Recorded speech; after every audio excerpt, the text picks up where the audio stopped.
ভাটপাড়ার পাঁচটি পরিবারের অবস্থা দেখুন। তাদের রাস্তা ধুয়ে গেছে সমবায় সমিতির দুটো পুকুরে, আর অন্যের বাড়ির উঠোন দিয়ে যাতায়াত করতে হচ্ছে পাঁচটি পরিবারের সদস্যদের। উত্তর চব্বিশ পরগনার ভাটপাড়া পুরসভার ৩৫ নম্বর ওয়ার্ড মণ্ডলপাড়া। এখানে চরম অসহায় 5টি পরিবার।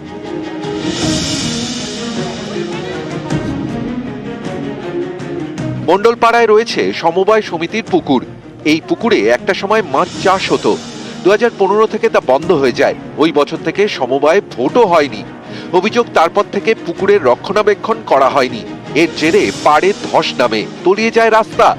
এতে চরম সমস্যায় পড়ে 5টি পরিবার, কারণ বাড়ি থেকে বেরোনো বা ঢোকার রাস্তা নেই। অভিযোগ, পুরসভা, থানা সহ বিভিন্ন জায়গায় জানিয়েও লাভ হয়নি।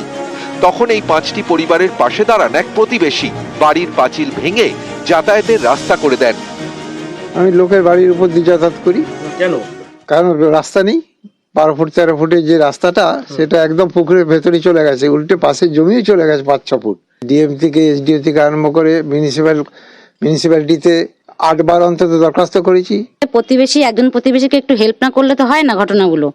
এবার আমি আমার ব্যক্তিগত পাঁচিল ভেঙে ওনাদের যাতায়াত করতে দিচ্ছি। ওনারা বয়স্ক মানুষ, পাশাপাশি থাকেন।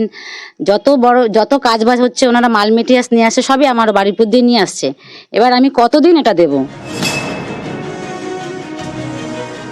এখন রাস্তা পুরো বিলুপ্ত হয়ে গেছে। শুধু তাই নয়, এদের জমি জায়গা সম্পত্তিও ভাঙন ধরেছে। ভাঙতে ভাঙতে একেবারে শেষ, কিচ্ছু হয়নি, এবং সোসাইটির জন্যই এটা হচ্ছে না।